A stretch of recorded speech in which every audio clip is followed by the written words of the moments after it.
आज हम पढ़ेंगे कॉमन रूट्स।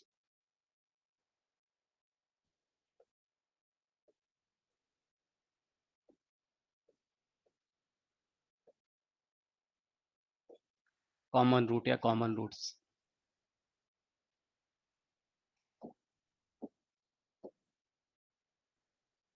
अब देखिए, कोई भी अगर क्वाड्रेटिक इक्वेशन है तो उसके मैक्सिमम दो रूट पॉसिबल है। ठीक है, तो मान लीजिए मेरे पास ये क्वाड्रेटिक इक्वेशन है a1x² plus b1x plus c1 = 0। दूसरी इक्वेशन है a2x² plus b2x plus c2 = 0। अब ये दो क्वाड्रेटिक इक्वेशन है, तो इन दोनों इक्वेशन में या तो एक रूट कॉमन होगा या फिर दोनों रूट कॉमन हो सकते हैं। ठीक है,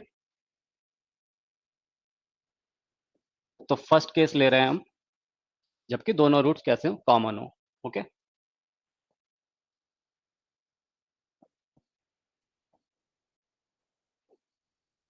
both roots common.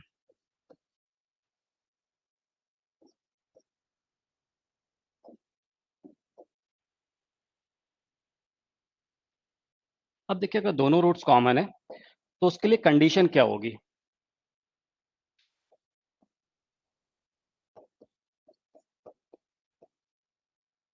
Common roots के लिए कंडीशन क्या होगी, अब पहले ये समझिए।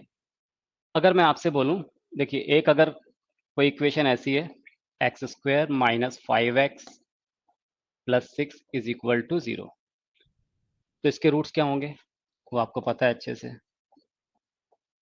बोलिए इसके रूट्स क्या मिलेंगे हमें, तो 2 और 3। ओके, एक दूसरी इक्वेशन है 2x² - 10x + 12 = 0। अब अगर आप इसके रूट निकालेंगे तो इसके रूट्स क्या आएंगे, तो इसके रूट्स भी 2 और 3 ही आएंगे। अगर आप ध्यान दें तो मैंने इस इक्वेशन में क्या किया हुआ, केवल 2 का मल्टीप्लाई ही तो किया। ये देखिए, अगर मैं इस 2 को मैं कॉमन ले लूं तो x² - 5x + 6 = 0। यही इक्वेशन तो है। मतलब इसमें हो क्या रहा, अगर आप ध्यान दें तो क्या हो रहा था इसमें, मैंने केवल 2 का मल्टीप्लाई किया, 3 का, 4 का, 5 का, किसी भी कांस्टेंट का मल्टीप्लाई किया तो अभी रूट्स क्या आते, इसके 2 और 3 ही आते। तो अगर मैं इन दोनों इक्वेशन की बात कर रहा हूँ तो इसके कॉमन रूट्स क्या है, 2 और 3 है। तो इसमें चेंज क्या आया, केवल जो उसके कोएफिशिएंट है या तो डबल हो जा रहा है, ट्रिपल हो जा रहा है, हाफ हो जाएंगे। मतलब उनके जो कोएफिशिएंट में रेशियो है वो कैसा होगा, सेम रेशियो होगा। इसका मतलब ये हुआ कि अगर मान लीजिए जैसे ये इक्वेशन है, पहली इक्वेशन थी मेरी a1x² plus b1x plus c1 = 0, और अगर इसके रूट्स को मैं बोल दूं अल्फा बीटा, तो इसको अगर मैं फैक्टराइज करूंगा तो कुछ इसी फॉर्म में तो लिख सकता हूं, a1x - alpha into x - beta. ये इसके फैक्टर हो जाएंगे अगर अल्फा बीटा इसके रूट्स हो तो। ओके, इसी तरह जो मेरी दूसरी इक्वेशन थी a2x² plus b2x plus c2 = 0, इसको अगर फैक्टराइज करूं तो क्या हो जाएगा, इसके फैक्टर कुछ ऐसे होंगे, a2x - alpha into x - beta = 0। तो उसमें चेंज किस बात का आ रहा है, केवल यहाँ पर जो इसका कोएफिशिएंट है, मतलब जो x - अल्फा, x - बीटा, इसके मल्टीप्लिकेशन में इसके कोएफिशिएंट क्या होगा, कहीं ना कहीं यहाँ पर x का कोएफिशिएंट मुझे a1 मिल रहा है, x स्क्वायर का कोएफिशिएंट यहाँ पर a1 है, यहाँ पर x स्क्वायर का कोएफिशिएंट a2 है। इनका रेशो ऑलवेज सेम होगा। अब मैं अगर इस इक्वेशन से इस इक्वेशन पे जाना चाहूँ तो बड़े आराम से जा सकता हूँ। मान लीजिए मैं आपसे बोल रहा हूँ कि आपको ये देखिए, अगर इस इक्वेशन से इस इक्वेशन में स्विच करना है तो आप करोगे क्या, यहाँ से ये a1 हटाना है, कहीं ना कहीं से मुझे a2 लेके आना है, तो इसको किससे मल्टीप्लाई कर दो आप, a2/a1 से। तो अगर मान लीजिए मैं a2/a1 से इसमें मल्टीप्लाई करता हूँ तो a1 कैंसिल हो जाएगा, a2 आ जाएगा, वापस ये इक्वेशन आ जाएगी। अब अगर मुझे इस इक्वेशन से इस पे जाना हो तो उसमें किसका मल्टीप्लाई करना चाहिए, मुझे a2 हटाना है, a1 लेके आना है, तो a1/a2 से मल्टीप्लाई कर दें। आप समझे, अगर मैं इसमें क्या करूं, a1/a2 से मल्टीप्लाई कर दूं तो क्या हो जाएगा, a2 कैंसिल हो जाएगा, ये a1 आ जाएगा। तो इसका मतलब हो गया हम ऐसी बहुत सारी इक्वेशन फॉर्म कर सकते हैं। तो यहाँ पर केवल इन दोनों इक्वेशन में चेंज क्या था कि उसका जो कोएफिशिएंट है केवल उसका चेंज आ रहा था, और दोनों रूट्स उसमें कैसे थे, सेम थे। तो यहाँ से हम क्या कंक्लूजन निकाल सकते हैं कि अगर दोनों रूट्स कॉमन है तो उनके जो कोएफिशिएंट है उसमें रेशियो ऑलवेज कैसा होगा, सेम होगा। ठीक है, तो देखिए क्या आ जाएगा इसका मतलब कि a1/a2 A2 is equal to B1 upon B2 is equal to C1 upon C2। ये किसके लिए कंडीशन आ गई हमारी कि अगर दोनों रूट्स कैसे हो, कॉमन हो, तो ये हमें ध्यान रखना होगा। ठीक है, चलिए इसको नोट कीजिए, फिर आगे बढ़ते हैं।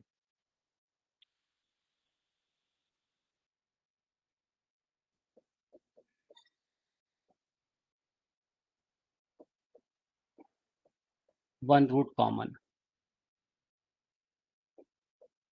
ओके,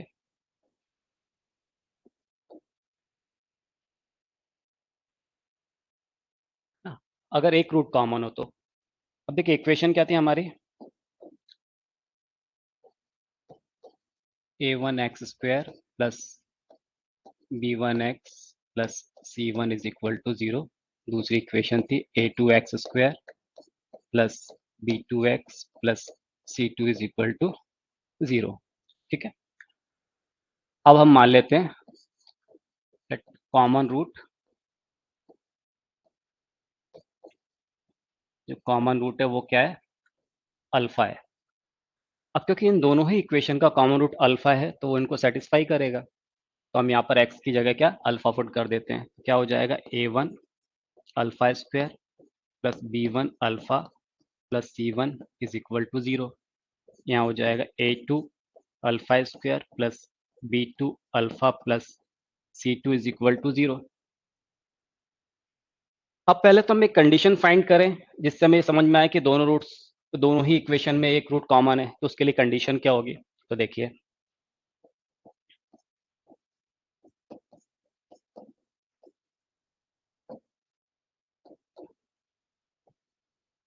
अब देखिए कंडीशन निकालना है मतलब मुझे इसमें रिलेशन निकालना है a1 a2 b1 b2 c1 c2 में। तो क्या कर सकते हैं, क्रॉस मल्टीप्लिकेशन से मैं अल्फा स्क्वायर और अल्फा इसको एलिमिनेट करने की कोशिश करूं, या फिर इसको क्या कर सकते हैं, एलिमिनेटिंग कोफिशिएंट से भी कर सकते हैं। तो देखिए हम क्या कर रहे हैं, अल्फा स्क्वायर, ये आपने पढ़ा हुआ है क्रेमर रूल या फिर क्रॉस मल्टीप्लिकेशन मेथड। तो देखिए मैं अल्फा स्क्वायर के लिए निकालूंगा तो इसके करस्पॉन्डिंग जो कोफिशिएंट है वो क्या आएंगे, जब मैं अल्फा स्क्वायर ले रहा हूँ तो इसको छुपा लेता हूँ, फिर इसका मल्टीप्लाई करेंगे b1 c2। देखिए ये आ गया b1 c2, ठीक है ना, b1 c2 और फिर with minus sign c1 b2, c1 b2। Okay, is equal to क्या होगा अल्फा, तो ये अल्फा लेंगे तब क्या हो जाएगा, इसको छुपा लिया, इसके बाद वाले से c1a2, क्या आ गया यहाँ से c1a2 माइनस c2a1, c2a1, ठीक, इज इक्वल टू 1 अपॉन, तो कांस्टेंट वाले को छुपा लिया हमने, तो कितना आ जाएगा a1b2, a1b2, ये लिया हमने a1b2 minus b1a2, b1a2। Okay, अब यहाँ से ध्यान दे, तो यहाँ से देखिए अल्फा स्क्वायर क्या आ जाएगा, पहले वाले टर्म को हम इन दोनों को ले रहे हैं, अल्फा स्क्वायर इसको कंपेयर कर रहे हैं, तो जब इसको कंपेयर करेंगे तब यहाँ से देखिए क्या आ जाएगा, alpha square is equal to, ये टर्म यहाँ चले जाएगा, तो alpha square is equal to आ जाएगा b1 c2 minus c1 b2 upon a1 b2 minus b1 a2। Okay, and अगर मैं अल्फा की वैल्यू निकालूं तो अल्फा की वैल्यू क्या आएगी यहाँ से, अब इसको देखिए इन दोनों को कंपेयर कर ले रहे हैं हम, इन दोनों टर्म को, तो यहाँ से अल्फा की वैल्यू निकाला तो उसको उठा के यहाँ लेके गए हम, कितना हो गया c1a2 minus c2a1, a1b2 minus b1a2, ये मुझे क्या मिल गया, अल्फा मिल गया। ठीक है, अब मैं यहाँ से अल्फा की वैल्यू को उठा के यहाँ पुट कर सकता हूँ, तो क्या हो जाएगा, ये अल्फा स्क्वायर था, इसकी जगह ये रख दिया मैंने अल्फा की value c1a2 minus c2a1 upon a1b2 minus b1a2। ठीक है, इसकी स्क्वायरिंग कर दी, ये अल्फा की जगह रखा हमने, यहाँ अल्फा स्क्वायर था तो ये अल्फा स्क्वायर था, तो इसकी स्क्वायरिंग हो गई, इज इक्वल टू क्या आ गया, देखिए b1c2 minus c1b2, okay, upon a1b2 minus a2b1। Okay, अब ये स्क्वायरिंग हो रही तो एक a1b2 और ये माइनस b1a2, ये कैंसिल हो जाएगा नीचे से, तो यहाँ क्या बचेगा, तो यहाँ बच रहा है C1A2 minus C2A1 whole square is equal to B1C2 minus C1B2 into, ठीक है, ये कैंसिल हो गया, एक टर्म ये कैंसिल हो गया, एक टर्म यहाँ ऊपर चले जाएगा, शिफ्ट हो जाएगा, तो क्या आएगा A1B2 माइनस B1A2। तो ये हमारी कंडीशन आ गई, इसको हमें याद रखना है। अगर आप याद रखते हैं तो बहुत अच्छी बात है, अदरवाइज इस तरह से आप इसको ड्राइव करके भी निकाल सकते हैं। ठीक है, अब इसको याद कैसे रखेंगे, अगर आपको ऐसा लग रहा है कि इसको याद रखने में परेशानी है, तो देखिए आप थोड़ा सा इसको अगर आप ध्यान दें इसके टर्म्स में, तो सी से ए पर जा रहे हैं, बी से सी पर जा रहे हैं, ए से बी पर जा रहे हैं, मतलब आपको ये ध्यान रखना है, सी से हम कहाँ ए पर स्विच कर रहे हैं, C A B cyclic order में ले रहे हैं। ठीक है, उसके बाद देखिए सी के साथ में ए आ रहा है, तो बस आपको ये ध्यान रखना है सी के साथ में क्या आएगा ए, ठीक है, फिर ए के साथ में क्या आएगा, एक अगला बी, ये आ गया AB, देन बी के बाद बी के साथ में क्या आएगा, सी आएगा। ओके, अब स्टार्ट कहाँ से हो रहा है, 1 से स्टार्ट हो रहा है, C1 से, तो इसमें करना क्या है आपको, देखिए ये आ गया C1, तो इसको A2 कर देना है, C1A2, और फिर क्या हो जाएगा, यहाँ पर क्या होगा A1B2, यहाँ क्या है B1C2। ओके, फिर क्या करेंगे आप, अगर आप ध्यान दें तो देखिए ये C1A2 आपने लिखा, C1A2, फिर माइनस इसको पलट देना है आपको, ये C1A2 था तो क्या हो जाएगा C2A1, या फिर A1C2, तो ये आ गया A1C2, और इसकी स्क्वायरिंग हो रही है, ये देखिए C1A2 माइनस कितना C2A1 का whole square is equal to, ये क्या आता है A1B2 था, तो A1B2, ये आ गया A1B2, फिर माइनस साइन के साथ में अब क्या कर देना, पलट देना है, तो A2B1 हो जाएगा, ये A2B1, जो इसके सब स्क्रिप्ट में लिखे नंबर उनको क्या कर दिया आपने, चेंज कर दिया, इनटू B1C2 माइनस B2C1, ये देखिए A1B2, यहाँ पर ये देखिए A1B2 माइनस A2B1, और ये B1C2 माइनस B2C1, तो ये आप चाहें तो इस तरह से याद रख सकते हैं। दूसरी बात, यहीं से आपको ये रिजल्ट भी याद रखना है, अल्फा इज इक्वल टू, अगर मान लीजिए वो मुझे पूछ ले कि वो कॉमन रूट क्या है, वो कॉमन रूट बताना हो, तो आप यहाँ से बता सकते हैं, तो अल्फा इज इक्वल टू कितना है, C1A2 minus C2A1 upon A1B2 minus B1A2। ठीक है, तो ये हमें याद रखना है।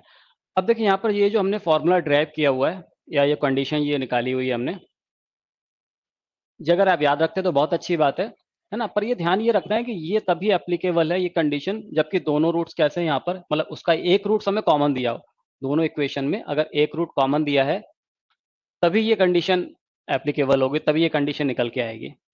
हो सकता है क्वेश्चन में ऐसा दिया हो कि ये हमें दो इक्वेशन दे दी, क्वाड्रेटिक इक्वेशन, एक का रूट अल्फा बोल दिया, दूसरे का 2 अल्फा बोल दिया, मतलब रूट क्या हो रहा है, डबल हो रहा है ना, तब वहां पर ये कंडीशन काम नहीं आएगी, तब हमें इस तरह से ही निकालना पड़ेगा उसको, तो मेथड भी हमें आना चाहिए अच्छे से, समझ गए आप। ऐसा भी दे सकता है कि मान लीजिए एक रूट एक इक्वेशन है, उसका एक रूट अगर क्या है अल्फा है, तो दूसरी इक्वेशन का रूट उसका रेसिप्रोकल है 1/अल्फा है, समझ गए आप। तो ये हमें थोड़ा सा ध्यान रखना है। अब एक चीज और ध्यान रखिए आप, देखिए अगर कोई भी दो इक्वेशन दी हुई है हमें, और दोनों इक्वेशन का अगर मुझे एक रूट क्या दिया, कॉमन दिया है, तो अगर आप उन दोनों इक्वेशन को आप ऐड करते हैं ना, चलिए अपन करके देखते हैं, देखिए क्या होगा। मैं आपसे ये कहना चाह रहा हूं कि मान लीजिए आपको इक्वेशन दी हुई है x² minus 5x plus 6 is equal to 0, ये इक्वेशन दी है, ठीक है। अब इसके रूट्स बताइए आप क्या हो जाएंगे, पता है आपको क्या होंगे, बोलिए। 2 और 3, ये इसके रूट्स हो गए, ठीक है। अब मैं एक और इक्वेशन ले लेता हूं, मैंने एक इक्वेशन ले ली x² minus 3x plus 2 is equal to 0। Okay, इसके रूट्स क्या हैं, इसके रूट्स होंगे 1 और 2, ठीक। यहाँ पर देखिए एक कॉमन रूट यहाँ भी 2 आ रहा है, ये 2 है, मतलब इसका मतलब हो गया इन दोनों ही इक्वेशन में कॉमन रूट क्या है, 2 है। अब अगर मैं इन दोनों इक्वेशन को अगर ऐड कर देता हूं, इन दोनों इक्वेशन को मैं क्या करता हूं, ऐड करता हूं, तो क्या हो जाएगा, x² ये आ गया 2x², ठीक है। -5x -3x -8x 6 + 2 8 is equal to 0। 2 से डिवाइड हो जा रहा है। x² -4x + 4 is equal to 0, that is x - 2 into x - 2, x - 2 का होल स्क्वायर हो जा रहा है ये। तो इसके फैक्टर क्या आ गए, x इज इक्वल टू 2, 2। तो यहाँ पर भी देखिए 2 हमारा कॉमन फैक्टर था, तो यहाँ भी एक और 2 आ गया। मतलब इस इक्वेशन में अगर दोनों इक्वेशन को ऐड किया है तो उसका भी एक रूट 2 ही होगा। अगर मैं सब्ट्रैक्ट कर देता किसी एक इक्वेशन को दूसरी में से सब्ट्रैक्ट कर देते हैं, हमने इस x² में से इसको सब्ट्रैक्ट किया, x² कैंसिल हो जाएगा, -5x उसको सब्ट्रैक्ट करेंगे तो कितना हो जाएगा, -5x -3x कितना आ गया, -2x। तो ये कुछ ऐसा आ गया, -2x। ठीक है। 6 -2 तो कितना, 6 - 2 कितना हो जाएगा, 4। ये आ गया 4 इज इक्वल टू 0। तो -2x is equal to -4, that is x is equal to कितना आ गया, 2। आप देखिए यहाँ पर भी x इज इक्वल टू 2 मिला। मतलब अगर उस इक्वेशन को मैंने सब्ट्रैक्ट किया है तो जो नई इक्वेशन मिल रही है उसका भी एक रूट 2 जरूर होगा। मतलब हम किस कंक्लूजन पर पहुंच रहे हैं कि अगर कोई दो इक्वेशन गिवन है उसका कोई एक कॉमन रूट है, तो अगर उन दोनों इक्वेशन को ऐड करते हैं तो रिजल्टेंट भी हमें क्या मिलेगा, जो रिजल्टेंट इक्वेशन मिलेगी उसका भी एक कॉमन रूट, वही सेम कॉमन रूट होगा। अगर उनको सब्ट्रैक्ट करते हैं तो उसमें भी वही सेम कॉमन रूट आएगा। ठीक है, तो ये बात हमें ध्यान रखना है। ओके, चलिए मुझे लगता है आप लोगों को ये बात समझ में आ गई होगी, तो हम कुछ क्वेश्चंस लेते हैं, है ना, कुछ क्वेश्चन सॉल्व करना चालू करते हैं इस पर बेस्ड। चलिए फर्स्ट क्वेश्चन है, determine the values of m for which equation 3x² + 4mx + 2 is equal to 0 and 2x² + 3x - 2 is equal to 0 may have a common root. Solve कीजिए। चलिए इसको सॉल्व करते हैं। देखिए क्या इक्वेशन दी हुई है हमें, 3x² + 4mx + 2 is equal to 0। दूसरी इक्वेशन दी है 2x² + 3x - 2 is equal to 0। ठीक है, अब क्या बोला, इसका एक कॉमन रूट है, तो हम मान लेते हैं इसका कॉमन रूट क्या है, इसको बोल देते हैं अल्फा। तो अल्फा इसका कॉमन रूट है तो उसको सेटिस्फाई करेगा। 3α² + 4m α + 2 is equal to 0। 2α² + 3α - 2 is equal to 0। ठीक है, अब इसके लिए जो कंडीशन थी वो चाहे तो हमने कंडीशन क्योंकि ड्राइव की थी फॉर्मूला, तो चाहे तो इसको डायरेक्ट अप्लाई कर सकते हैं। क्या था उसमें, अगर आपको याद हो तो मैंने आपसे बोला था सी से स्टार्ट करते हैं, तो C1A2। ठीक है ना, तो ये सी से स्टार्ट करेंगे, C1A2। सी के बाद क्या था, साइक्लिक ऑर्डर में देखे फिर ए आएगा, बी, ए बी सी में सी के बाद क्या आ जाएगा, ए आ जाएगा। तो C1A2, तो देखिए ऐसा हमने किया था, C1A2। ठीक है, तो ये कितना आ जाएगा, 2 × 2 4, ये आ गया 4। C1A2 देन A1C2, तो कितना आ गया, 3 इंटू ये -3 × -2 कितना हो गया, -6, और एक माइनस आता है तो इस क्या हो जाएगा, +6। इसका स्क्वायरिंग करते थे हम, इज इक्वल टू सी से ए पर आए थे, फिर हमने क्या बोला था, सी के बाद किस पे जाना है, हमें ए पर जाना था। फिर क्या लेंगे हम, देखिए A1B2, इधर क्या आ जाएगा, A1B2, 3 × 3 9α। ठीक है ना, ये 3 × 3 कितना आ गया, ये आ गया 9। A1B2 माइनस क्या, A2B1, या फिर बोल सकते हैं B1A2, तो कितना आ गया, 2 × 4m कितना हो जाएगा, -8m इंटू, उसके बाद क्या आते थे, B1C2, तो कितना हो जाएगा, देखिए 4 2 8, तो -8m, देन -3 2 6, -6। ये B1C2, फिर माइनस कितना था, B2C1। ओके, इसको हम सॉल्व कर लेंगे। अगर देखिए ऐसे समझ में नहीं आ रहा है तो आप उसको जैसे हमने किया था एलिमिनेट करके वैसे भी कर सकते थे, क्रॉस मल्टीप्लिकेशन मेथड से भी कर सकते थे, तो भी ये आ जाती इक्वेशन। देखिए क्या करेंगे, अगर मान लीजिए आपको ऐसे समझ में नहीं आ रहा तो हम क्या करेंगे, ऐसा कर सकते हैं, ये ले लिया अल्फा स्क्वायर ले लिया, इसको आपने छुपा लिया, इस टर्म को आप छुपाओगे तो इसका मल्टीप्लाई करेंगे हम, तो कितना आ जाएगा, 4m × -2 कितना आ जाएगा, -8m, तो ये आ गया 8 एम, ठीक है ना। फिर ये आ जाएगा कितना, 3 इंटू टू -6, ये -6 आ गया, is equal to alpha upon, जब अल्फा लेंगे तो इस वाले टर्म को छुपा लेंगे तो कितना आ जाएगा, 2 इंटू टू 4, ये मिल गया मुझे 4। फिर यहाँ पर कितना आ जाएगा, -2 इंटू थ्री, तो 3 टू जा 6, -6 और एक माइनस आता है तो ये +6 हो जाएगा, ठीक है ना। इज इक्वल टू 1 अपॉन, तो ये 1 अपॉन, तो इस कांस्टेंट वाले टर्म को आपने छुपा लिया, तो कितना आ गया, 3 इंटू थ्री 9, ये मिल गया मुझे 9। ओके, फिर देखिए माइनस कितना आ जाएगा, ये 2 इंटू 4m, तो -8m, तो -8m।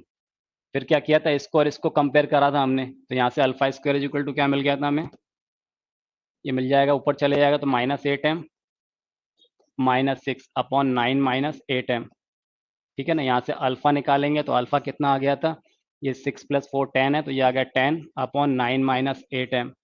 तो ये अल्फा की वैल्यू उठा के यहाँ पर हमने पुट कर दी थी, तो कितना आ जाएगा, स्क्वायरिंग कर देंगे तो 10 स्क्वायर यानी हो गया 100 अपॉन 9 -8m, इसका square is equal to -8m -6 upon 9 -8m। अब ये एक 9 -8m से एक 9 -8m कैंसिल हो जाएगा, तो फिर कितना आ जाएगा, इधर आ गया ये 100 इज इक्वल टू, इसका यहाँ मल्टीप्लाई हो जाएगा, एक 9 -8m बचेगा, 9 -8m, और फिर यहाँ पर -8m -6।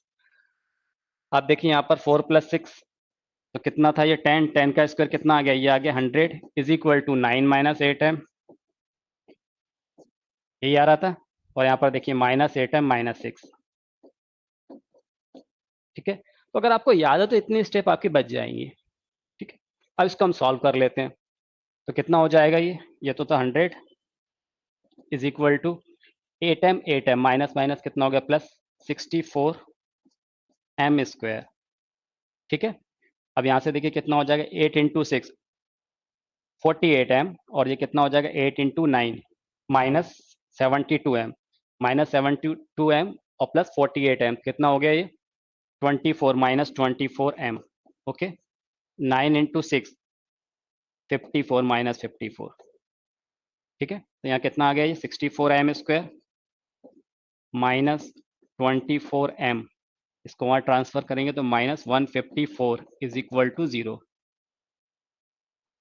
2 से डिवाइड हो जा रहा है, तो ये आ गया 32m square -12m -77 is equal to 0। अब ये क्वाड्रेटिक इक्वेशन मिल गई, इसको हम सॉल्व कर लेते हैं।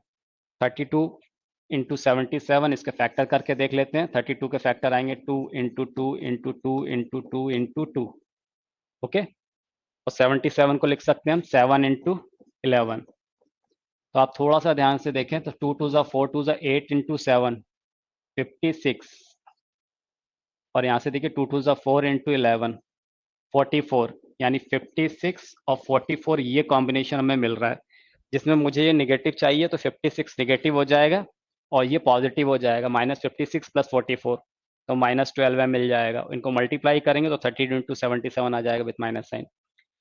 तो मुझे इसके फैक्टर मिल गए, तो फैक्टर मिल गया तो रूट्स मिल जाएंगे। रूट्स कैसे निकालते हैं मैंने आपको बताया था यहाँ से। अगर आपने इतना सोच लिया कि इस मिडिल टर्म को स्प्लिट करने पे फैक्टर क्या क्या मिल रहे हैं, तो आपने सोच लिया कि -56 + 44 मिल रहा है, तो इसके आपको साइन चेंज करना था। m इज इक्वल टू ये हो जाएगा 56 पॉजिटिव, और जो एम स्क्वायर का कोफिशिएंट था उससे डिवाइड कर दोगे, ये आ गया 32, एक ये आ जाएगा। दूसरा क्या आएगा, ये पॉजिटिव 44 था, इसका साइन चेंज किया -44, और इसका कोफिशिएंट कितना है 32, 32 से डिवाइड कर दिया आपने, तो m इज इक्वल टू कितना मिल गया, ये कैंसिल हो रहा है 8 से, 7/4, ठीक है। और ये दूसरा कितना आ जाएगा, ये किससे कैंसिल हो रहा है, 4 से कैंसिल हो जा रहा है, -11/8, तो m इज इक्वल टू 7/4 और -11/8, ये हमारे आंसर हो जाएंगे, ठीक। चलिए देखिए क्या है question. If x square plus 3x plus 5 is equal to 0 and ax square plus bx plus c is equal to 0 have a common root या roots and a, b, c belongs to natural number, then find the minimum value of a plus b plus c। क्या equation दी हुई है हमें, एक equation दे दी ax square plus B X plus C is equal to 0। दूसरी equation दी हुई है हमें X square plus 3x plus 5 is equal to 0। ठीक है, अब हमें यहाँ ये नहीं पता है कि इसका एक कॉमन रूट्स है कि दो कॉमन रूट्स होंगे। पहले तो हम वो पता करने की कोशिश करें। तो ये जो दूसरी इक्वेशन मुझे दी हुई है, तो उसमें अगर आप थोड़ा सा ध्यान दें, इसके कोएफिशिएंट कैसे हैं, रियल है। अगर मैं इसकी डिस्क्रिमिनेंट की बात करूं, इसका आप बताइए जरा डिस्क्रिमिनेंट क्या आएगा। यहाँ पर ए बी सी जो इसके कोएफिशिएंट है और ये कांस्टेंट टर्म है वो तो रियल है। अगर इसके डिस्क्रिमिनेंट की बात करें तो कितना आएगा, B square that is 9 minus 4ac that is 20, यानी कितना आ गया ये -11 विच इज लेस देन 0। इसका मतलब जो इसका डिस्क्रिमिनेंट आ रहा है वो कैसा आ रहा है, नेगेटिव आ रहा है। और डिस्क्रिमिनेंट अगर नेगेटिव है तो इसका मतलब क्या हो गया कि इसके रूट्स क्या होंगे, इसके रूट्स क्या हो जाएंगे बोलिए, इमेजिनरी।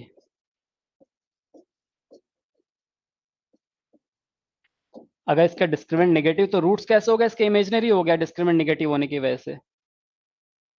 अब ये बात आपने अच्छे से पढ़ी हुई है कि अगर किसी क्वाड्रेटिक इक्वेशन की कोएफिशिएंट रियल हो, डिस्क्रिमिनेंट नेगेटिव हो, तो रूट्स जो मिलेंगे वो इमेजिनरी मिलेंगे और कॉम्प्लेक्स कॉन्जुगेट के फॉर्म में मिलेंगे। अगर एक ए प्लस आयोटा भी है तो दूसरा ए, एक अगर ए प्लस आयोटा भी है तो दूसरा क्या होगा, ए माइनस आयोटा भी होगा। ठीक है ना। तो जब दोनों रूट्स मिल रहे हैं जो मुझे कॉम्प्लेक्स कॉन्जुगेट के फॉर्म में मिल रहे हैं, तो इसका मतलब हो गया कि इस इक्वेशन के दो रूट पॉसिबल हैं। दोनों ही इमेजिनरी रूट्स हैं और दोनों कॉम्प्लेक्स कॉन्जुगेट होंगे, तो इसका मतलब है कि दोनों के कैसे होंगे, तो एक रूट तो होगा ही नहीं। अगर एक इमेजिनरी रूट है तो दूसरा भी इमेजिनरी ही होगा, तो मतलब इसमें दोनों में कैसा होगा, दो कॉमन रूट्स होंगे। तो यहाँ से क्या समझ में आ गया कि हमें इसके जो कॉमन रूट्स मिलेंगे वो कैसे होंगे, दोनों कॉमन रूट्स होंगे। ओके, तो टू कॉमन रूट्स।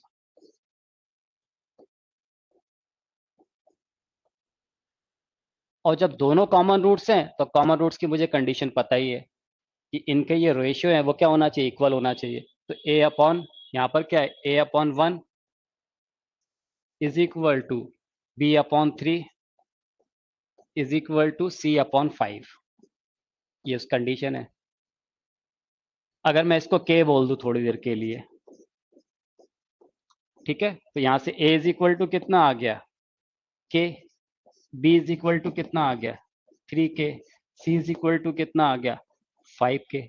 और मुझे किसकी मिनिमम वैल्यू बतानी थी, A plus B plus C की। A plus B plus C is equal to कितना आ जाएगा, देखिए 5 + 3 + 1 यानी कितना आ गया, 9k। अब इसकी मुझे मिनिमम वैल्यू चाहिए, तो और एबीसी क्या है उसमें नेचुरल नंबर बोला हुआ है हमें, for minimum value, for minimum value of A plus B plus C, इसकी जो मिनिमम वैल्यू है तो क्या होना चाहिए, के शुड बी इक्वल टू 1, के 1 होना चाहिए। तो अगर के की जगह 1 पुट करेंगे तो A plus B plus C क्या आ जाएगा, A plus B plus C is equal to 9। तो आंसर क्या आ जाएगा हमारा, 9। ठीक है, तो ये आंसर होगा।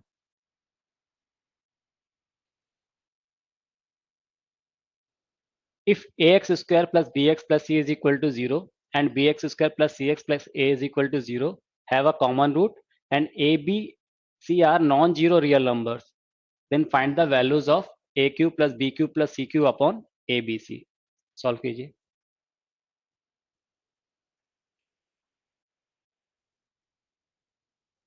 देखिए इक्वेशन क्या गिवन है हमें, ax square plus bx plus c is equal to 0। दूसरी इक्वेशन दी हुई है bx square plus cx plus a is equal to 0।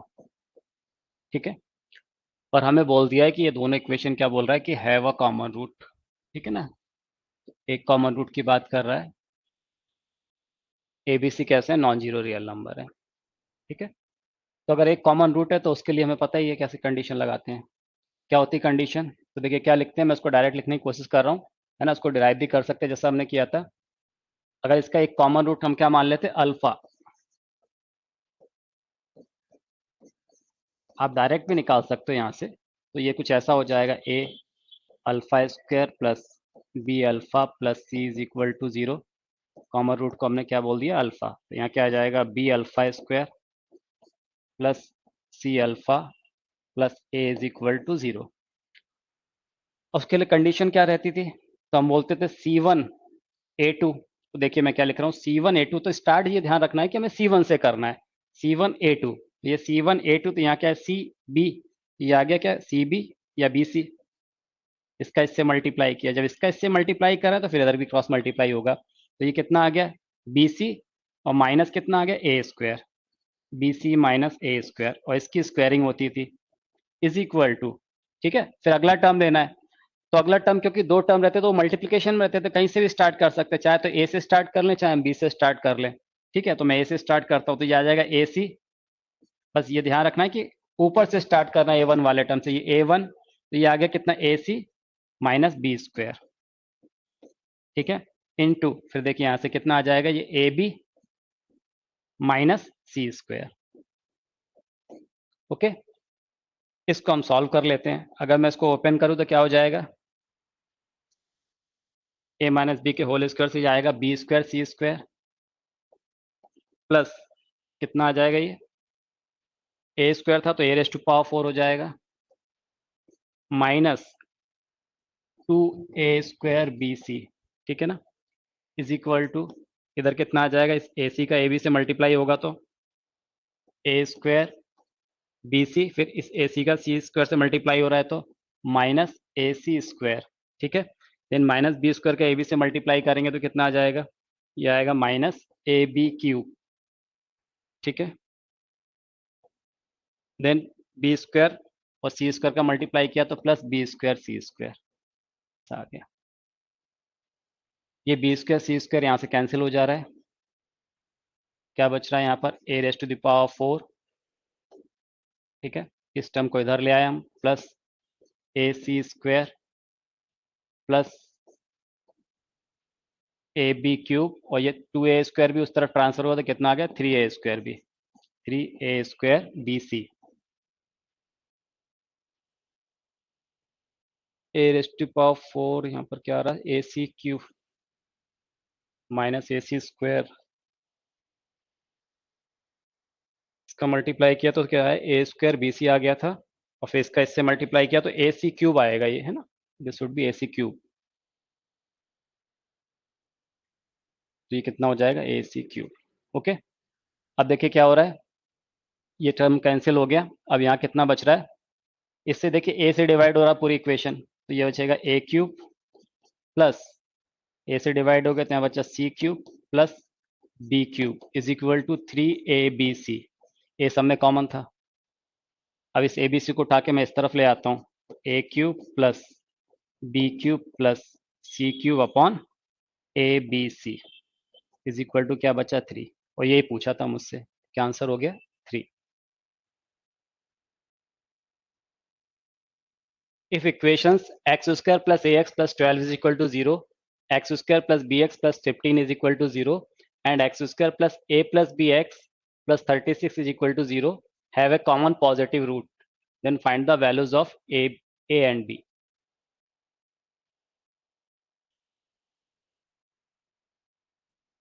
क्या इक्वेशन गिवन है हमें, एक इक्वेशन दी हुई है X square plus A X plus 12 is equal to 0, दूसरी इक्वेशन दी हुई है X square plus B X plus 15 is equal to 0, तीसरी इक्वेशन गिवन है X square plus A plus B X plus 36 is equal to 0। तो इसका बोल दिया कि इसका एक, इन तीनों इक्वेशन का क्या बोल रहा है कि एक कॉमन पॉजिटिव रूट है, ठीक है। अभी मैंने आपको बताया था कि अगर मान लीजिए कोई दो इक्वेशन है और उसका कोई अगर रूट कॉमन है, एक रूट कॉमन है, तो उन दोनों इक्वेशन को या तो मैं ऐड करूं या सब्ट्रैक्ट कर दूं, तो जो नई इक्वेशन मिलेगी उसका भी सेम रूट कॉमन होगा, ठीक है। तो अगर मैं इन दोनों इक्वेशन को ऐड कर दूं, समझिएगा, अगर मैं इन दोनों इक्वेशन को ऐड करता तो मुझे क्या मिलेगा, 2x square plus A plus B into x plus 27 is equal to 0, ये मुझे एक नई इक्वेशन मिल गई।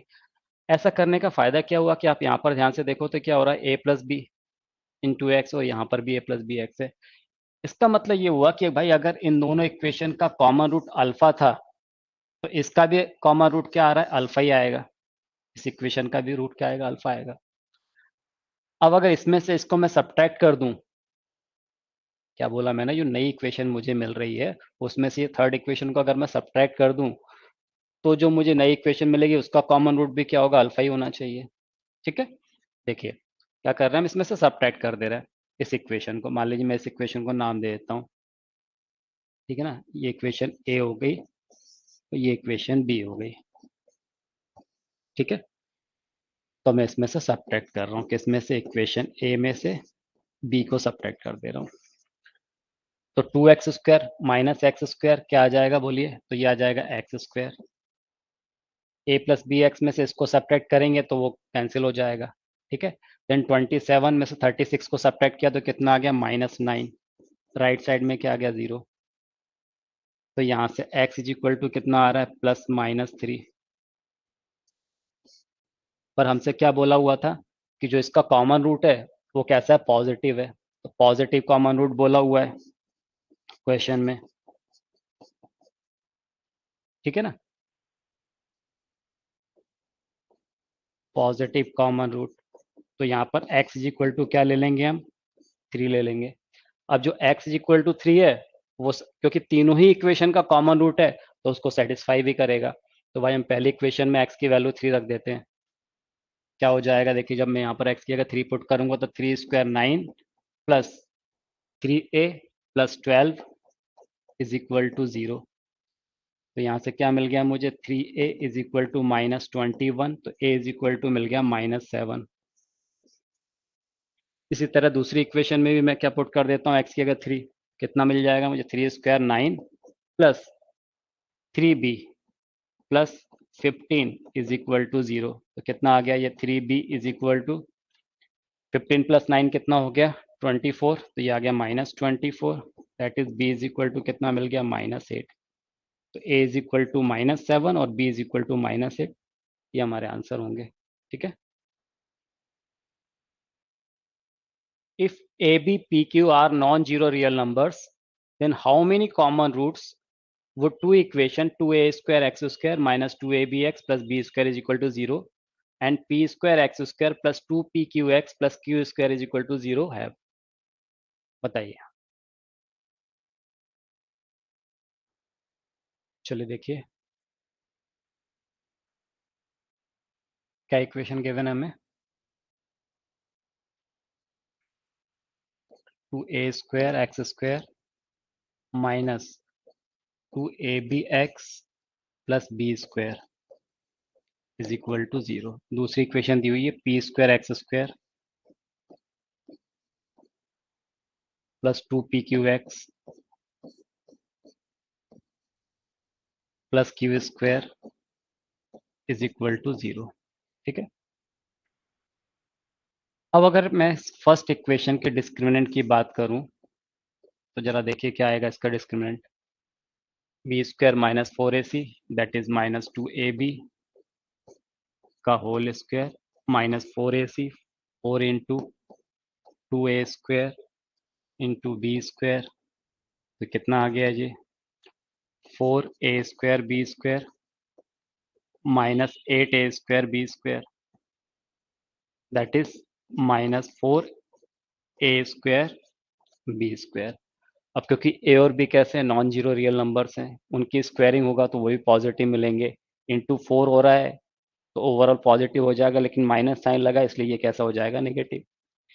इसका मतलब D1 है जो डिस्क्रिमिनेंट हमारा, वो कैसा आ रहा है, नेगेटिव आ रहा है, यानी D1 लेस देन 0। अब अगर D1 नेगेटिव है तो इसके रूट्स क्या हो जाएंगे, इसके जो रूट्स होंगे कैसे होंगे, इमेजिनरी होंगे। इमेजिनरी है इसका मतलब है कि कॉम्प्लेक्स कॉन्जुगेट फॉर्म में होंगे। तो यहाँ से देखने में ऐसा लग रहा है कि फिर तो इसके 2 रूट कॉमन हो जाएंगे। पर अगर हम इसके डिस्क्रिमिनेंट की बात करें D2, तो जरा देखिए क्या आ रहा है, 2pq whole square b² minus 4ac 4p² q² that is 4p² q² minus 4p² q²। कितना आ गया, 0। मतलब मुझे D2 कैसा मिल रहा है, 0 मिल रहा है। जीरो मिलने का मतलब क्या हुआ, इसके जो रूट्स होंगे वो कैसे होंगे, रियल एंड इक्वल।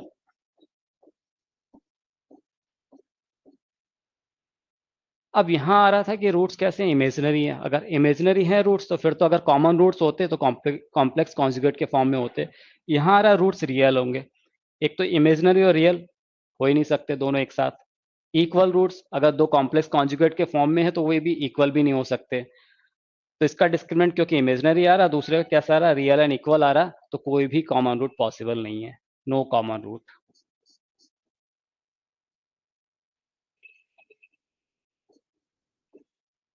समझ गए, तो इसका आंसर होगा no common root. If x square plus px plus q is equal to 0 and x square plus qx plus p is equal to 0, where p not equal to q, have a common root so that 1 plus p plus q is equal to 0.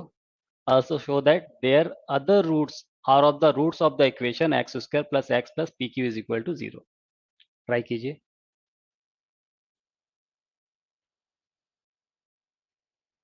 देखिए क्या बोल रहा है इस question में, if x square plus px plus q is equal to 0 and x square plus qx plus q is plus p is equal to 0, where p not equal to q, have a common root। इन दोनों equation का एक common root है, ठीक है।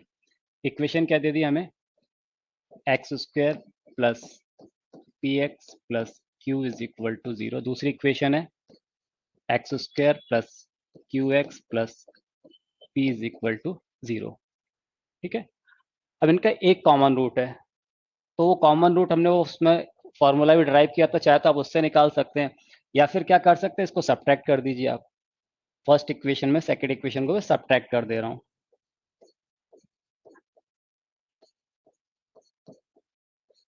ठीक है ना। तो क्या हो जाएगा, एक्स स्क्वायर से एक्स स्क्वायर कैंसिल हो जाएगा, यहाँ आ जाएगा p minus Q into x plus Q minus P is equal to 0। तो यहाँ से x इज इक्वल टू क्या आ गया, वहां ट्रांसफर करेंगे तो क्या आ जाएगा, p minus Q upon p minus Q, यानी x इज इक्वल टू क्या मिल गया, 1। तो मेरा कॉमन रूट क्या हो गया, 1 हो गया। अब क्योंकि ये दोनों ही इक्वेशन का कॉमन रूट 1 है तो इसको सेटिस्फाई करेगा, तो x की जगह मैं 1 पुट कर देता हूँ। अब जब x की जगह मैंने इसमें 1 पुट किया तो क्या आ गया, 1 plus P plus Q is equal to 0। आप यहाँ पर देखिए जब यहाँ पुट करेंगे तो 1 plus Q plus P is equal to 0। तो यही मुझे प्रूफ करना था पहला तो, ठीक है ना। उसके आगे बोल रहा है कि जो इसके अदर रूट्स होंगे, एक तो देखिए कॉमन रूट्स के आगे 1 आ गया, 1 के अलावा फिर एक इसका कोई दूसरा रूट होगा, इसका भी कोई दूसरा रूट होगा, तो जो इसके अदर रूट्स हैं क्या बताना है कि वो इस इक्वेशन के रूट होंगे, फॉर अदर रूट।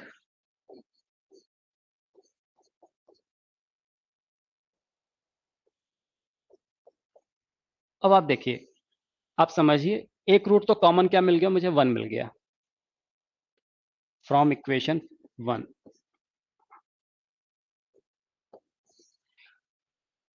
पहली इक्वेशन क्या दी हुई मुझे, X square P X square plus P X plus Q is equal to 0। इसका एक रूट तो क्या आ गया, कॉमन रूट तो क्या है 1, और दूसरे रूट को मैं अल्फा बोल देता हूं। एक रूट क्या है 1 और इसका दूसरा रूट अल्फा ले लेता हूं। अब मुझे पता है कि प्रोडक्ट ऑफ द रूट किसके इक्वल होता है, सी अपॉन ए के इक्वल होता है। तो भाई एक रूट अल्फा था दूसरा 1 था, इज इक्वल टू क्या आ गया, क्यू। तो यहाँ से अल्फा इज इक्वल टू क्या मिल गया मुझे, क्यू। तो इसका एक रूट क्या मिल गया मुझे, क्यू, फ्रॉम इक्वेशन सेकंड। ये सेकंड इक्वेशन, इससे देखिए ये X square plus Q X plus P is equal to 0। इसका भी एक रूट क्या था, कॉमन रूट क्या है, 1 है, और अदर रूट मैं मान लेता हूं इसका बीटा है। जब अदर रूट अगर इसका बीटा है तो यहाँ भी प्रोडक्ट ऑफ द रूट, यानी beta into 1 is equal to कितना आ जाएगा, पी। तो यहाँ से बीटा की वैल्यू कितनी आ गई, पी के इक्वल। यानी एक रूट क्या आ गया इसका, पहली इक्वेशन का रूट क्यू है, दूसरी इक्वेशन का रूट पी है। अब मुझे ये बताना है कि ये जो दो रूट हैं वो इस इक्वेशन के रूट होंगे। तो नई इक्वेशन कैसे फॉर्म करते हैं मुझे अच्छे से पता है कि x square minus sum of the root, roots क्या आ गए थे, पी और क्यू, तो p plus q into x plus product of the root p into q is equal to 0। और अगर आप यहाँ से देखें तो यहाँ से मैं p प्लस क्यू को क्या बोल सकता हूँ, p plus Q is equal to -1। तो यहाँ से p प्लस क्यू की जगह क्या रख देंगे, -1। तो यह आ जाएगा x square plus x plus p q is equal to 0। ये देखिए ये इक्वेशन दी हुई थी हमें, ठीक है। तो यही प्रूफ करना था, ठीक है। चलिए बस आज की क्लास में इतना ही, फिर नेक्स्ट क्लास में मिलते हैं। Thank you.